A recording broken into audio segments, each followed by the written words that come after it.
राष्ट्रीय अंतर्राष्ट्रीय स्तर के संस्थानों से समन्वय कर आगामी वर्ष डेयरी, टेक्सटाइल, फुटवेयर, मिलेट्स, मसाले आदि से संबंधित क्षेत्रों के 50 नवीन एंटरप्राइजेस स्थापित किए जाएंगे। इस हेतु लगभग 20 करोड़ रुपए का व्यय होगा।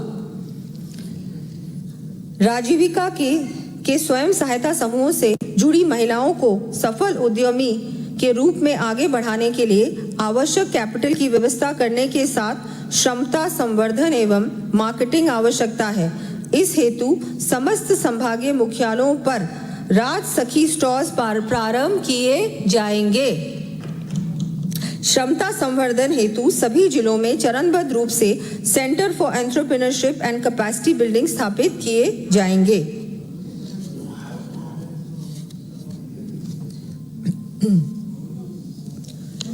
प्रदेश में महिला उद्यमिता को बढ़ावा देने की दृष्टि से मुख्यमंत्री नारी शक्ति उद्यम प्रोत्साहन योजना के अंतर्गत महिला एसएचजी को दिए जाने वाले ऋण की सीमा 50 लाख रुपए से बढ़ाकर 1 करोड़ रुपए किए जाने की मैं घोषणा करती हूं। प्रदेश की समस्त ग्राम पंचायतों में आंगनबाड़ी केंद्रों व स्कूलों में मिड डे मील के लिए स्थानीय स्तर पर फल, सब्जी आदि उपलब्ध कराने के साथ साथ महिला एसएचजीज के आजीविका संवर्धन की दृष्टि से 11,000 अमृत पोषण वाटिकाओं का निर्माण किए जाने की मैं घोषणा करती हूं। इस हेतु लगभग 500 करोड़ रुपए का व्यय किया जाएगा। राज्य में 6 वर्ष तक के बच्चों के लिए गुणवत्तापूर्ण अर्ली चाइल्डहुड केयर एवं प्री स्कूल एजुकेशन उपलब्ध कराने के लिए Rajasthan state early childhood care development and education policy बनाई जाएगी। आंगनबाड़ी कार्यकर्ताओं को early childhood care and education course करवाया जाएगा। 1000 आंगनबाड़ी कार्यकर्ताओं को उत्कृष्ट कार्यकर्ता के रूप में सम्मानित कर प्रतिष्ठित संस्थानों के माध्यम से विशिष्ट प्रशिक्षण दिलवाया जाएगा। माननीय अध्यक्ष महोदय, पिछली सरकार द्वारा आंगनबाड़ी केंद्रों की देखभाल एवं रख रखाव को जहां नजरअंदाज किया गया था, वहीं हमारे द्वारा पहल की जाकर 11,924 आंगनबाड़ियों में मरम्मत एवं सुदृढ़ीकरण संबंधी कार्यों हेतु 246 करोड़ रुपए की लागत से मरम्मत कार्य करवाए जा रहे हैं। इसी कड़ी में आगामी वर्ष 7,500 आंगनबाड़ियों को नंद घर के रूप में विकसित किए जाने के लिए 225 करोड़ रुपए का व्यय किया जाएगा। लगभग 3,800 आंगनबाड़ी केंद्रों के मरम्मत एवं सुदृढ़ीकरण के कार्य 80 करोड़ रुपए से अधिक की लागत से करवाए जाएंगे। विद्युत कनेक्शन से वंचित राजकीय भवनों में संचालित 17,095 आंगनबाड़ी केंद्रों पर विद्युत कनेक्शंस करवाए जाएंगे। प्रदेश में भरतपुर तथा कोटा में समेकित बाल विकास सेवाएं तथा महिला अधिकारिता कार्यालयों के लिए महिला एवं बाल शक्ति संकुल बनाए जाने प्रस्तावित हैं। वर्तमान में एस्पिरेशनल जिलों करौली, धौलपुर, बारां, जैसलमेर एवं सिरोही में संचालित किशोरी बालिका योजना का विस्तार करते हुए राज्य के समस्त 27 एस्पिरेशन ब्लॉक्स में किशोरी बालिकाओं को पूरक पोषाहार का लाभ दिया जाना प्रस्तावित है। इससे योजना अंतर्गत 50,000 से अधिक बालिकाएं लाभान्वित होंगी।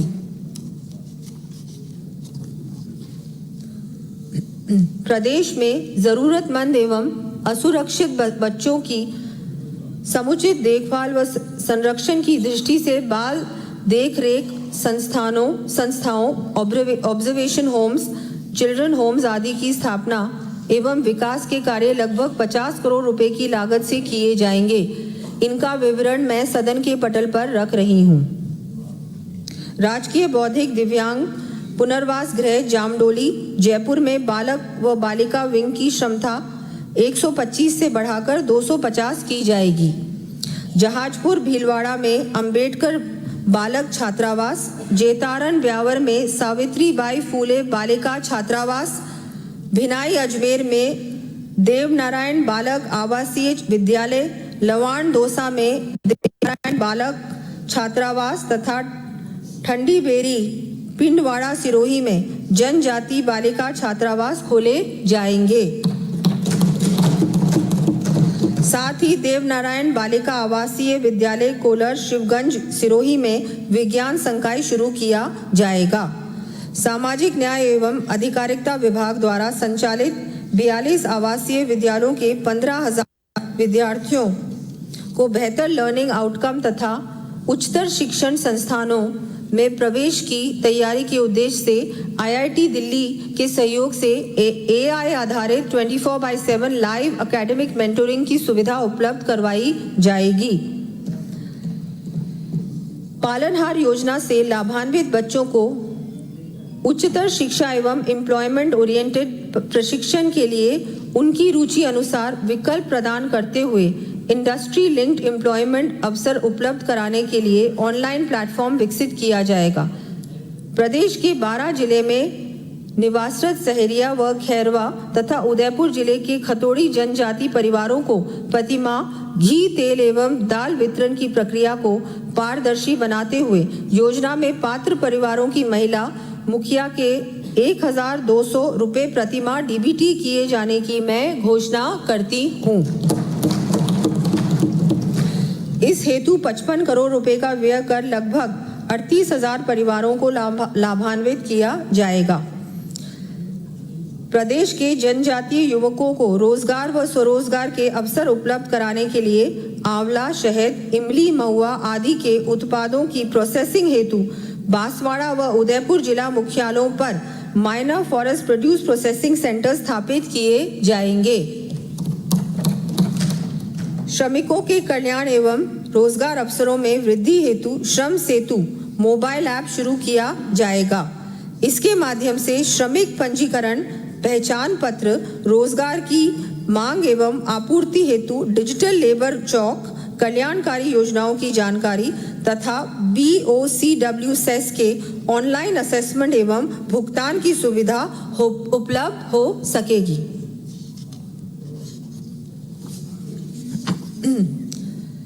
छठा स्तंभ पर्यटन कला एवं सांस्कृतिक धरोहर। राजस्थान देशी एवं विदेशी पर्यटकों के लिए अग्रणी पसंद है। पर्यटन विकास को गति देने के लिए हमारे द्वारा पर्यटन नीति 2025 लागू की गई। इसके साथ ही प्रदेश को राष्ट्रीय एवं अंतर्राष्ट्रीय फिल्म निर्माण का केंद्र बिंदु बनाने की दिशा में फिल्म पर्यटन प्रोत्साहन नीति 2025 भी लागू की गई। विकास भी विरासत भी की सोच के साथ राज्य को पर्यटन प्रदेश के रूप में स्थापित करने तथा पर्यटकों के लिए सुविधाएं विकसित किए जाने के लिए 5,000 करोड़ रुपए के से अधिक के कार्यों के लिए Rajasthan tourism infrastructure and capacity building fund का गठन भी किया गया है। संस्कृति हमारी पहचान है, विकास हमारी उड़ान, दोनों को साथ लेकर आगे बढ़ रहा है राजस्थान। इसी भावना के साथ राजस्थान को वर्ष 2047 तक एक ग्रामीण, वैश्विक व इको टूरिज्म तथा सांस्कृतिक केंद्र के रूप में विकसित किए जाने के लिए प्रदेश में पर्यटन सुविधाओं के साथ साथ हेरिटेज संरक्षण व धार्मिक पर्यटन संबंधी विभिन्न कार्य करवाए जाएंगे। इन कार्यों का विवरण मैं सदन के पटल पर प्रस्तुत कर रही हूँ।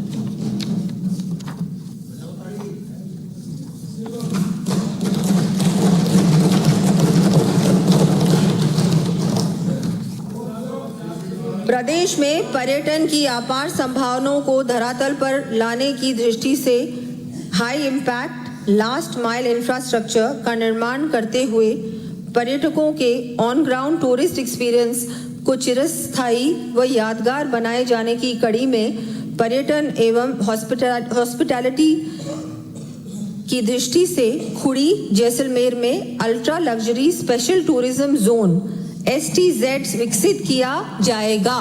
साथ ही कुलधारा में पर्यटक सुविधा केंद्र विकसित किया जाएगा।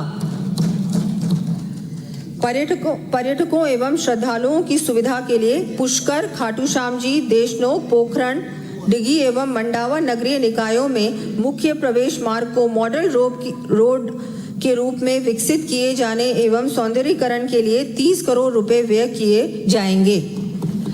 भरतपुर में अत्याधुनिक ब्रज कन्वेंशन सेंटर का निर्माण 100 करोड़ रुपए की लागत से किया जाएगा।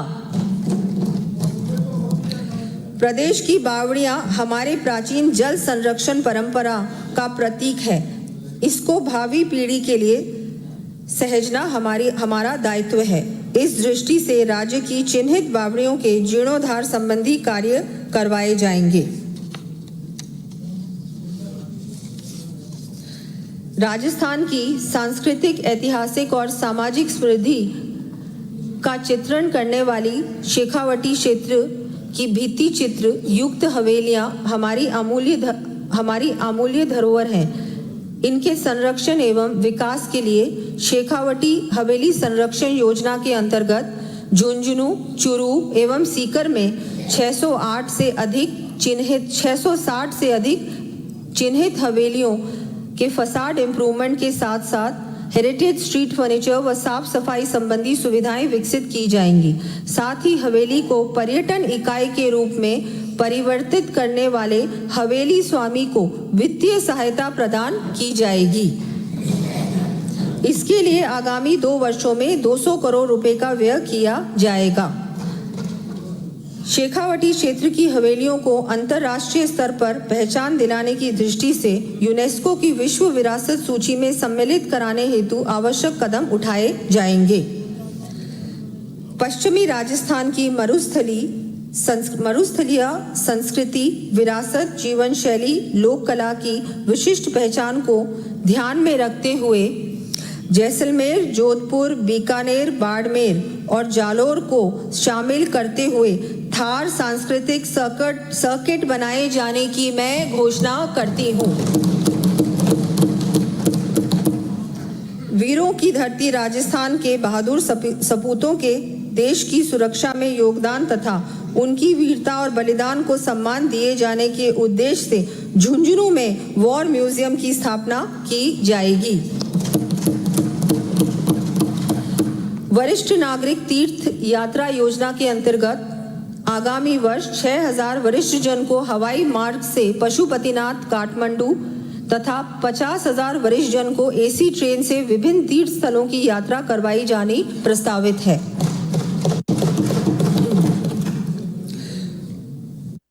टूरिज्म को बढ़ावा देने के उद्देश्य से पर्यटकों के लिए होम स्टे चलाने वाले व्यक्तियों को बैंक ऋण पर ब्याज अनुदान दिया जाएगा एवं हॉस्पिटैलिटी मैनेजमेंट में प्रशिक्षित भी किया जाएगा। साथ ही इस हेतु चयनित गांवों में आधारभूत सुविधाओं के विकास कार्य करवाए जाएंगे। गैर, पतदंगल, भवाई, घूमर जैसे लोक नृत्य हमारे प्रदेश की अनुपम सांस्कृतिक विरासत है। इस विरासत को सहेजने और नई पीढ़ी को इन लोक नृत्यों से जोड़ने के लिए संभाग स्तर पर लोक नृत्य उत्सव आयोजित करवाए जाएंगे। पर्यटकों की सुरक्षा व सहयोग हेतु पर्यटन सहायता बल स्टाफ कैडर पर का सुदृढ़ीकरण करते हुए महिला सुरक्षा कर्मियों एवं गाइड्स की भी नियुक्ति की जाएगी। इस हेतु 10 करोड़ रुपए का व्यय किया जाएगा। हमारी सांझी सांस्कृतिक धरोहर दीपावली, होली, शिवरात्रि, रामनवमी, गुरु पूर्णिमा जैसे त्योहारों को पूरे हर्षोल्लास एवं श्रद्धा से मनाए जाने के लिए मंदिरों में विशेष साज सज्जा व आरती के कार्यक्रम आयोजित किए जाने प्रस्तावित है। इस पर 13 करोड़ रुपए व्यय किए जाएंगे। देवस्थान विभाग की धर्मशालाओं की मरम्मत एवं जीर्णोद्धार के कार्य करवाए जाएंगे। साथ ही श्रद्धालुओं की सुविधा के लिए देवस्थान विभाग के अधीन रिक्त भूमि पर धर्मशालाओं के निर्माण एवं संचालन हेतु बिल्ड ऑपरेट ट्रांसफर आधारित नवीन नीति बनाई जानी भी प्रस्तावित है। राज्य में बेहतर एयर कनेक्टिविटी उपलब्ध कराने के लिए सीकर, झुंझुनू तथा भरतपुर डी क्षेत्र में नवीन एयरपोर्ट स्थापित किए जाने हेतु फीजिबिलिटी स्टडी करवाई जाएगी। साथ ही सवाई माधोपुर एवं बांसवाड़ा में फ्लाइंग ट्रेनिंग ऑर्गेनाइजेशन स्थापित किए जाएंगे। सातवां स्तंभ सुशासन एवं डिजिटल परिवर्तन। डिजिटल शासन, पारदर्शी प्रशासन।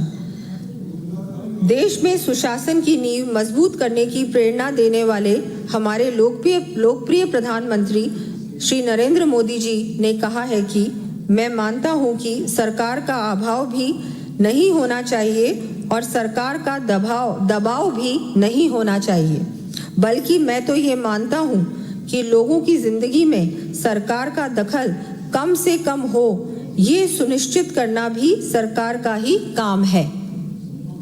हमने भी माननीय मुख्यमंत्री श्री भजनलाल शर्मा जी के नेतृत्व में पारदर्शिता, जवाबदेहिता एवं जन सहभागिता के आधार पर प्रदेश में सुशासन स्थापित करने का प्रयास किया है। हमने विकसित राजस्थान के लिए एआई आधारित जन सेवा सुधार, मजबूत नीतिगत ढांचा निर्माण, जागरूकता व स्किल एनहांसमेंट पर विशेष बल दिया है। इसके साथ ही पेपरलेस गवर्नेंस एवं सशक्त साइबर सुरक्षा के माध्यम से सिक्योर्ड एवं हैसल फ्री सर्विस डिलीवरी सुनिश्चित की है। इससे हमारा प्रदेश डिजिटल शासन एवं पारदर्शी प्रशासन की ओर अग्रसर हुआ है। प्रदेशवासियों को सेवाओं की सुलभ, त्वरित एवं प्रभावी पहुंच सुनिश्चित हो, इसके लिए next generation citizen service reforms लाए जाने की मैं घोषणा करती हूं। इनके अंतर्गत वंस ओनली प्रिंसिपल को लागू किया जाना प्रस्तावित है, जिसमें विभाग आपस में डेटा साझा करेंगे। नागरिकों और उद्यमियों से कोई भी दस्तावेज केवल एक ही बार लिया जाएगा। प्रदेशवासियों को पात्रता अनुसार समस्त विभागों की लाभकारी योजनाओं का पूर्ण लाभ मिल सके, इसके लिए जनाधार डेटा बेस को 360 डिग्री अप्रोच पर विभिन्न विभागों के मापदंडों एवं पोर्टल से जोड़ा जाकर पात्रता निर्धारण को बेहतर किया जाएगा। समस्त नगरीय निकायों में चरणबद्ध रूप से स्मार्ट सेवा केंद्र स्थापित कर आमजन को जन्म, मृत्यु एवं विवाह पंजीयन प्रमाण पत्र, फायर एनओसी एवं अन्य अनुज्ञा पत्रों संबंधी सेवाएं ऑनलाइन व समयबद्ध रूप से उपलब्ध करवाई जाएंगी। वर्तमान में प्रदेशवासियों को ई मित्र के माध्यम से 600 से अधिक सेवाएं उपलब्ध करवाई जा रही हैं। आगामी वर्ष प्रथम चरण में 100 प्रमुख सेवाओं को व्हाट्सएप प्लेटफॉर्म पर भी शुरू किया जाना प्रस्तावित है। साथ ही मोबाइल आधारित सेवा प्रदान करने के लिए 25,000 युवाओं एवं महिलाओं को मिनी ई मित्रा के रूप में अधिकृत किया जाएगा।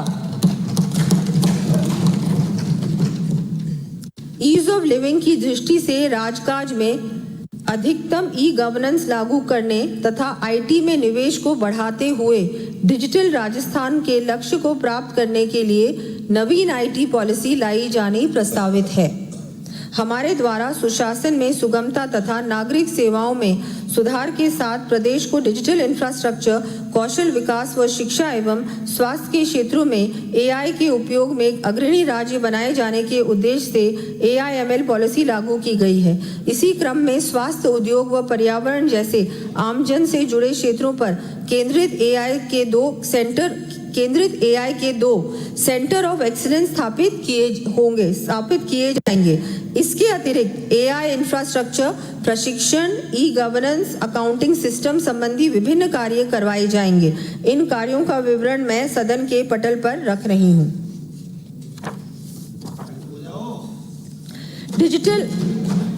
डिजिटल नवाचारों को बढ़ावा देने हेतु स्टेट डेटा सेंटर की विभिन्न सुविधाओं जैसे co-location, cloud storage, backup, cyber security आदि सेवाओं को स्टार्टअप्स, एमएसएमई एवं नागरिकों को किफ़ायती दर पर उपलब्ध कराने हेतु डिजिटल इंफ्रास्ट्रक्चर फैसिलिटेशन पॉलिसी लाई जाएगी। प्रदेश में आपदा प्रबंधन, शहरी नियोजन, कृषि एवं पर्यावरण निगरानी जैसे क्षेत्रों में निर्णय क्षमता संवर्धन के लिए जियो स्पेशियल पॉलिसी लाई जाएगी। आज के परिवेश में नीति निर्माण में डेटा की महत्वपूर्ण भूमिका को ध्यान में रखते हुए रिजल्ट ओरिएंटेड जन कल्याणकारी योजनाओं की संरचना व एविडेंस बेस्ड नीति निर्माण के लिए dedicated data and policy strategy unit CM प्रमाण policy research and analytics for measurable action and nexus स्थापित किया जाना प्रस्तावित है। राजस्थान को विकसित प्रदेश बनाने का रोड मैप तैयार करने के लिए हमारे द्वारा नीति आयोग की तर्ज पर प्रदेश में Rajasthan institute for transformation and innovation रीति का गठन किया गया है। आगामी वर्ष इसके सुदृढ़ीकरण व अन्य सुविधाएं विकसित करने हेतु 10 करोड़ रुपए की राशि व्यय की जाएगी। हमारे द्वारा ईज ऑफ लिविंग तथा ईज ऑफ डूइंग बिजनेस की दृष्टि से दंड के स्थान पर न्याय एवं विश्वास आधारित रेगुलेटरी वातावरण को बढ़ावा देने के लिए राजस्थान जन विश्वास अध्यादेश 2025 लाया गया है। इसी कड़ी में सुशासन व जन सहभागिता में वृद्धि किए जाने के लिए नेक्स्ट जनरेशन रिफॉर्म्स के रूप में राजस्थान जन विश्वास अधिनियम 2.0 लाया जाना प्रस्तावित है। प्रदेश में कृषि, औद्योगिक निरीक्षण, निगरानी, आपदा प्रबंधन और स्वास्थ्य सेवाओं सहित विभिन्न क्षेत्रों में ड्रोन के उपयोग को बढ़ावा देने के लिए ड्रोन पॉलिसी बनाई जाएगी। साथ ही बेहतर कार्य योजना व प्रबंधन के लिए स्टेट ड्रोन सेल का गठन कर AIML बेस्ड डेटा रिपोजिटरी भी बनाई जाएगी। विकसित राजस्थान एट 2047 के संकल्प के अनुरूप सरकारी स्वामित्व की बंजर, चारागाह, बीहड़, चरनोट, शामलात भूमियों का उपयोग सहित विवरण उपलब्ध हो सके, इस हेतु GIS आधारित डिजिटल रिकॉर्ड्स तैयार कर रियल टाइम अपडेट करने के लिए मरुधरा राजभूमि डिजिटल एटलस बनाया जाना प्रस्तावित है। ईज ऑफ डूइंग बिजनेस की दृष्टि से सरकारी खरीद में पारदर्शिता एवं प्रतियोगिता सुनिश्चित किए जाने के साथ ही राजकोष के जनहित में सर्वोत्तम उपयोग के लिए आगामी वर्ष सिंगल होलिस्टिक प्रोक्योरमेंट पोर्टल शुरू किया जाना प्रस्तावित है। साथ ही कंपेटिटिव रेट्स प्राप्त करने के लिए रिवर्स ऑक्शन का भी प्रावधान किया जाएगा। सार्वजनिक कार्यों की तीव्र क्रियान्विति हेतु प्रदेश के उद्यमियों को राजकीय क्रय के वर्क ऑर्डर के विरुद्ध वर्किंग कैपिटल के लिए बैंकों NBFC से उचित दरों पर ऋण उपलब्ध कराए जाने की सुविधा दी जाएगी। आत्मनिर्भर भारत की दिशा में कार्य करते हुए राज्य में किए जाने वाले पब्लिक प्रोक्योरमेंट में देश में निर्मित गुड्स एंड सर्विसेज को प्राथमिकता दी जाएगी। प्रदेश में विभिन्न प्रशासनिक इकाइयों की स्थापना व क्रमोन्नयन के साथ साथ सुदृढ़ीकरण एवं आधारभूत सुविधाएं विकसित किए जाने के लिए विभिन्न कार्य करवाए जाएंगे। इन कार्यों की सूची मैं सदन के पटल पर रख रही हूं।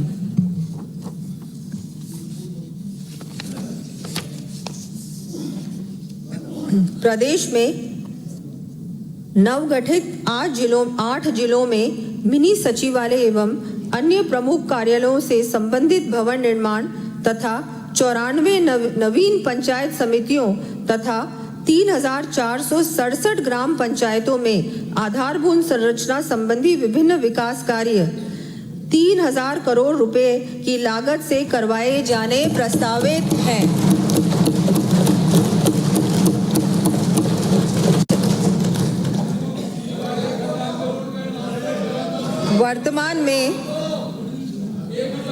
वर्तमान में प्रदेश के आदिवासी बहुल्य जिलों यथा डूंगरपुर, बांसवाड़ा सहित अन्य जिलों के राजस्थान ग्रामदानी अधिनियम से शासित गांवों के किसानों के नाम राजस्व रिकॉर्ड में अंकित नहीं होते हैं।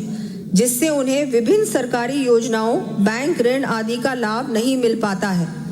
बदली हुई आर्थिक एवं सामाजिक परिस्थितियों के दृष्टिगत इस अधिनियम में संशोधन कर इन गांवों के किसानों को खातेदारी अधिकार के लाभ प्रदान किए जाने प्रस्तावित हैं।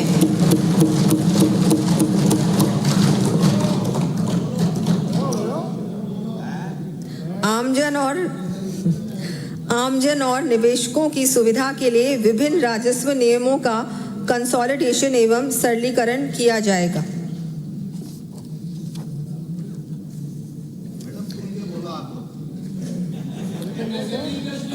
हमारी सरकार ने माननीय प्रधानमंत्री श्री नरेंद्र मोदी जी के मार्गदर्शन में यह संकल्प लिया है कि विभिन्न सेवाएं न सिर्फ ऑनलाइन मिलेंगी बल्कि प्रक्रियाओं का end to end process redesign कर अनावश्यक स्तरों को हटाया जाएगा। साथ ही निर्धारित समय सीमा में निर्णय न होने पर डीम्ड अप्रूवल की व्यवस्था को और आगे ले जाया जाएगा। नागरिक सेवाओं के सुदृढ़ीकरण तथा जनप्रतिनिधियों व कार्मिकों की सुविधा संबंधी विभिन्न कार्य करवाए जाएंगे। इन कार्यों का विवरण मैं सदन के पटल पर प्रस्तुत कर रही हूँ। प्रदेश में सड़क, जल संसाधन, पेयजल परियोजनाओं के साथ साथ विभिन्न निकायों, कार्यालयों, विद्यालयों आदि में सिविल इंफ्रास्ट्रक्चर के निर्माण व विस्तार संबंधी कार्यों की समयबद्ध व निष्पक्ष गुणवत्ता जांच के लिए थर्ड पार्टी द्वारा संचालित सेंट्रलाइज्ड क्वालिटी कंट्रोल लैब स्थापित किए जाएंगे। ईज ऑफ डूइंग बिजनेस तथा प्रतिस्पर्धा दक्षता एवं निवेश बढ़ाने के साथ साथ रोजगार के नवीन अवसर किए जाने के उद्देश्य से नियमों का सरलीकरण एवं रैशनलाइजेशन किया जाना आवश्यक है। इसके लिए प्रदेश में डीरेगुलेशन एंड बिजनेस रिफॉर्म्स 2.0 लागू किया जाना प्रस्तावित है। साथ ही मुख्य सचिव कार्यालय में डीरेगुलेशन सेल का गठन भी किया जाएगा। उपनिवेशन तहसीलों में राजस्व तहसीलों के समान स्ट्रक्चरल एवं फंक्शनल सुधार करने तथा लैंड रिकॉर्ड का डिजिटलाइजेशन किए जाने के उद्देश्य से उपनिवेशन विभाग का राजस्व विभाग में विलय किया जाएगा। साथ ही विशिष्ट उद्देश्यों के लिए स्थापित किए गए विभिन्न निकायों, उपक्रमों एवं अभिकरणों की मिनिमम गवर्नमेंट मैक्सिमम गवर्नेंस के सिद्धांत के अनुरूप समीक्षा की जाकर इनके भविष्य के संबंध में उचित निर्णय लिया जाना भी है। कानून व्यवस्था, प्रदेशवासियों को अपराध मुक्त सुरक्षित वातावरण देना हमारी सरकार की सर्वोच्च प्राथमिकता रही है एवं हम राज्य में अपराधों की संख्या में कमी लाए हैं। साथ ही हम आपराधिक प्रकरणों में त्वरित अनुसंधान की कार्रवाई कर दुष्कर्म प्रकरणों के निस्तारण में औसत समय 106 दिवस से घटाकर 56 दिवस तथा पॉक्सो प्रकरणों के निस्तारण का समय 102 दिवस से कम कर 59 दिवस तक ले आए हैं। माननीय मुख्यमंत्री श्री भजनलाल जी शर्मा के नेतृत्व वाली हमारी सरकार भ्रष्टाचार के विरुद्ध जीरो टॉलरेंस पॉलिसी के प्रभावी क्रियान्वयन हेतु प्रतिबद्ध है। इसी कड़ी में भ्रष्टाचारियों के विरुद्ध एसीबी की ट्रैप कार्रवाइयां सफल किए जाने तथा परिवादियों को पूर्ण सहयोग दिए जाने की दृष्टि से रिवॉल्विंग फंड की राशि को 4 करोड़ रुपए से बढ़ाकर 7 करोड़ रुपए किया जाना प्रस्तावित है। आमजन को भय रहित सुरक्षित वातावरण मिल सके, इसके लिए पुलिस इकाइयों की स्थापना, क्रमोन्नयन के साथ साथ आधारभूत संरचना संबंधी विभिन्न कार्य कराए जाएंगे। इन कार्यों की सूची मैं सदन के पटल पर रख रही हूँ। आजकल डिजिटल अरेस्ट की काफी घटनाएं सामने आ रही हैं। आम नागरिकों को ऐसी घटनाओं से बचाने तथा प्रदेश में साइबर अपराधों पर नियंत्रण एवं रोकथाम के लिए Rajasthan cyber crime control centre R4C की स्थापना की जाएगी। साथ ही साइबर सुरक्षा संबंधी अन्य कार्य कराए जाने प्रस्तावित है। इन कार्यों का विवरण मैं सदन के पटल पर प्रस्तुत कर रही हूँ। युवाओं को रोजगार देने के साथ साथ उनकी कम्युनिटी पुलिसिंग में सहभागिता बढ़ाए जाने के उद्देश्य से शहरी होमगार्ड वॉलंटियर्स की नफरी में 5,000 की वृद्धि की जानी प्रस्तावित है।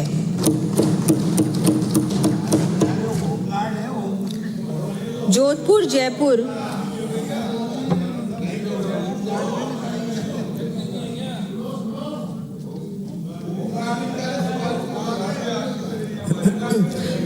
जोधपुर जयपुर अलवर एवं उदयपुर में नवीन केंद्रीय कारागृह भवनों का चरणबद्ध रूप से निर्माण NBCC पैटर्न पर कराया जाना प्रस्तावित है। इन पर 1,200 करोड़ रुपए का व्यय किया जाएगा। प्रदेश के कारागृहों के विस्तार एवं आधारभूत संरचना निर्माण के साथ साथ कारागृहों में निरुद्ध बंदियों के जीवन स्तर में सुधार लाने हेतु विभिन्न कार्य करवाए जाएंगे। इन कार्यों का विवरण मैं सदन के पटल पर प्रस्तुत कर रही हूं। प्रदेश में कानून के साथ साथ न्यायिक तंत्र के विस्तार एवं सुदृढ़ीकरण के लिए विभिन्न न्यायालय खोले क्रमोन्नत किए जाएंगे। इन न्यायालयों की सूची मैं सदन के पटल पर प्रस्तुत कर रही हूँ। आमजन को अपने घर से ही उपभोक्ता न्यायालय में उपस्थित होने के लिए राज्य एवं जिला उपभोक्ता आयोगों में वीडियो कॉन्फ्रेंसिंग की सुविधा प्रदान की जाएगी। प्रदेश में किराए के भवनों में संचालित 15 अभियोजन कार्यालयों के लिए भवन निर्माण कराया जाना प्रस्तावित है।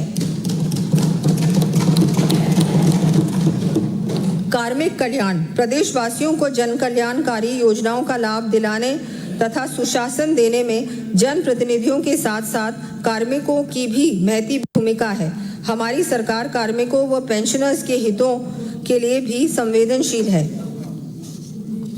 प्रदेश के कर्मचारी संगठनों द्वारा पदोन्नति के समुचित अवसर प्रदान करने व वेतनमान में संशोधन संबंधी विभिन्न मांगों का तुलनात्मक अध्ययन व विश्लेषण कर अनुशंसा किए जाने हेतु उच्च स्तरीय समिति का गठन किया जाएगा।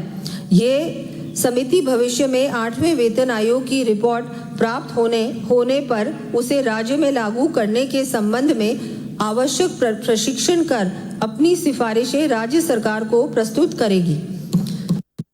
प्रदेश में आउटकम बेस्ड वर्क कल्चर को बढ़ावा देते हुए स्मार्ट रिस्पॉन्सिव तथा फ्यूचर रेडी गवर्नेंस को सुदृढ़ करने की आवश्यकता है।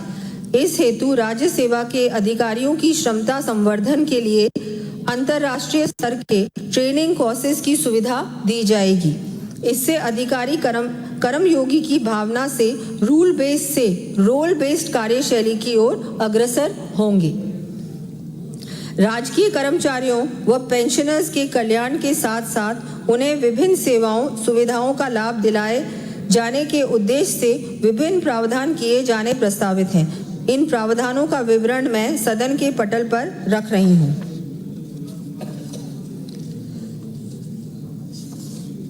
राज्य सरकार तथा सार्वजनिक उपक्रमों के कर्मचारियों के समग्र कल्याण हेतु सैलरी अकाउंट पैकेज लाया जाएगा। इसके अंतर्गत सैलरी अकाउंट के साथ एडवांस डिजिटल बैंकिंग सुविधाएं, रियायती दर पर ऋण तथा बीमा इत्यादि सुविधाएं उपलब्ध करवाई जाएंगी। ये सुविधा 70 वर्ष तक की उम्र के पेंशनर्स को भी दी जाएगी। राजकीय कार्यालयों में महिला कार्मिकों को तनाव मुक्त वातावरण उपलब्ध कराने के उद्देश्य से कार्यालय समय में उनके 6 माह से 6 वर्ष तक के बच्चों की देखभाल हेतु चरणबद्ध रूप से मुख्यमंत्री शिशु वात्सल्य सदन खोले जाएंगे। आमजन को जन कल्याणकारी योजनाओं का समयबद्ध लाभ दिलाने, स्थानीय समस्याओं के त्वरित निस्तारण तथा विकास को गति प्रदान करने के उद्देश्य से ग्रामीण एवं शहरी निकायों के जनप्रतिनिधियों और इनके मुख्य प्रशासनिक अधिकारियों की वित्तीय शक्तियों की सीमा में बढ़ोतरी की जानी प्रस्तावित है। पंचायती राज विभाग में नवनिर्वाचित जनप्रतिनिधि एवं नवनियुक्त कार्मिक और अधिक दक्षता से कार्य कर सकें, इसके लिए लगभग 1,50,000 कार्मिकों व जनप्रतिनिधियों को प्रशिक्षण दिया जाएगा। राज्य में उत्कृष्ट कार्य करने वाली पंचायती राज संस्थाओं को राष्ट्रीय पंचायत पुरस्कार की तर्ज पर स्टेट पंचायत अवार्ड दिए जाने प्रस्तावित हैं।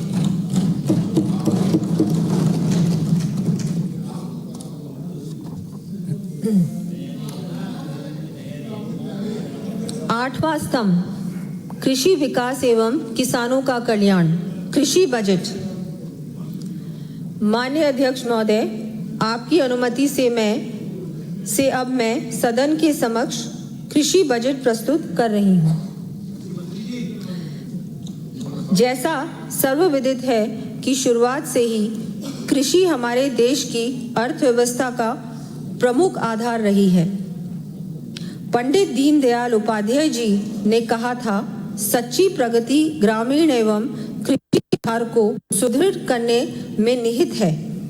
आज पंडित दीनदयाल उपाध्याय जी की पुण्यतिथि भी है। एकात्म मानववाद एवं समावेशी विकास का संदेश देने वाले इस महान व्यक्तित्व को नमन करते हुए सदन को आश्वस्त करना चाहूंगी कि हमारी सरकार भी गरीब और वंचितों के लिए इसी समर्पण भाव से कार्य करती रहेगी।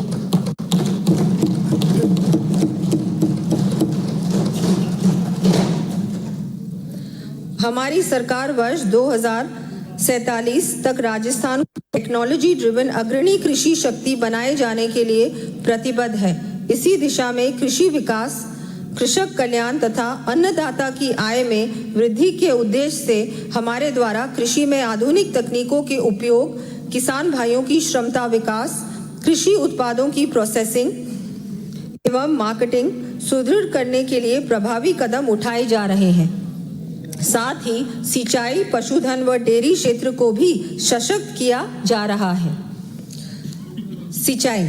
सम्मानित सदन को विदित है कि सीकर, झुंझुनू, चूरू एवं अन्य जिलों की पिछली 30 वर्षों से लंबित पेयजल एवं अन्य आवश्यकताओं की पूर्ति के लिए माननीय मुख्यमंत्री श्री भजनलाल शर्मा जी की पहल एवं केंद्र सरकार के सहयोग से हमारी सरकार ने हरियाणा से MOU कर प्रदेश को अपने हिस्से का पानी दिलाने का ऐतिहासिक कार्य किया है।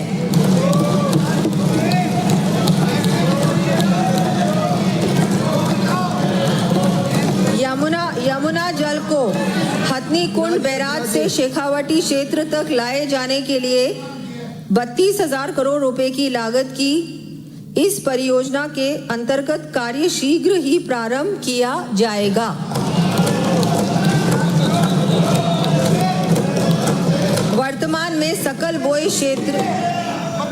वर्तमान में सकल बोए गए क्षेत्र का 24% भाग सूक्ष्म सिंचाई के अंतर्गत है। विकसित राजस्थान की संकल्पना को मूर्त रूप देने के लिए इसे वर्ष 2030 तक बढ़ाकर 51% किए जाने हेतु आगामी वर्ष राज्य में लगभग 3 लाख हेक्टेयर क्षेत्र में सिंचाई हेतु सूक्ष्म सिंचाई संयंत्र स्थापित किए जाएंगे।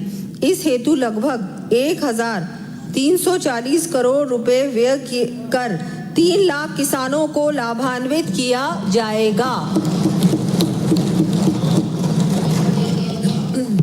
प्रदेश में सिंचाई सुविधाओं से संबंधी विभिन्न कार्य 11,300 करोड़ रुपए से अधिक की लागत से करवाए जाने की मैं घोषणा करती हूं। इन सिंचाई संबंधी कार्यों का विवरण मैं सदन के पटल पर प्रस्तुत कर रही हूं।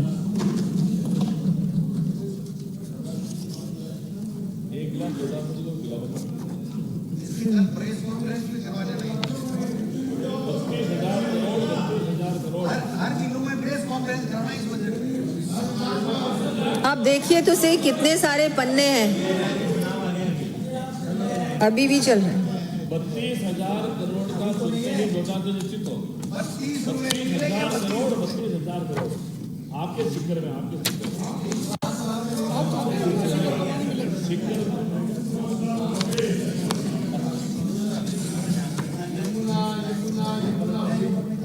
यहाँ भी विरोध किया तो सिक्कर की टोंक टोंक जिले की बिसलपुर परियोजना की दाई मुख्य नहर के 5000 हेक्टेयर कमान क्षेत्र में फव्वारा पद्धति से सिंचाई सुविधा का कार्य लगभग 100 करोड़ रुपए की लागत से करवाया जाएगा। इससे लगभग 10,500 कृषक लाभान्वित होंगे। राज्य में सौर पंप संयंत्रों के प्रोत्साहन हेतु आगामी वर्ष 50,000 सोलर पंप संयंत्रों की स्थापना की जाएगी। इस पर 1,500 करोड़ रुपए का व्यय किया जाएगा।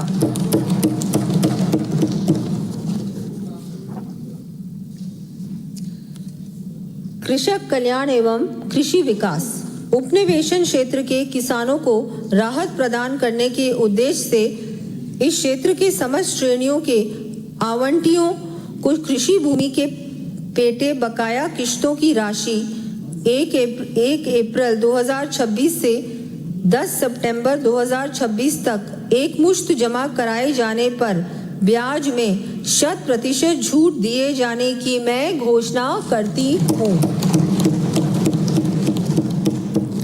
कृषि उत्पादन में वृद्धि के लिए किसान साथियों को विभिन्न कृषि यंत्रों यथा power tiller, disc plough, cultivator, harrow, reaper आदि हेतु 160 करोड़ रुपए का अनुदान दिया जाना प्रस्तावित है।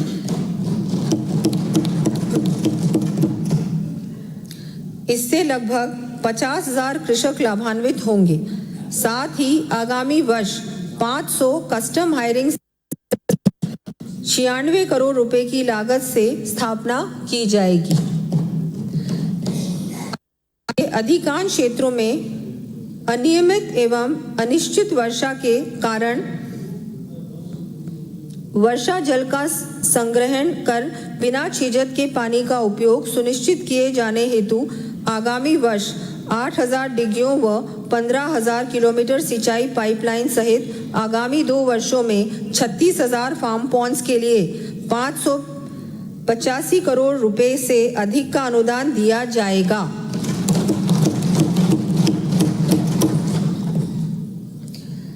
इससे 80,000 से अधिक किसान लाभान्वित होंगे। 80,000 से अधिक किसान लाभान्वित होंगे।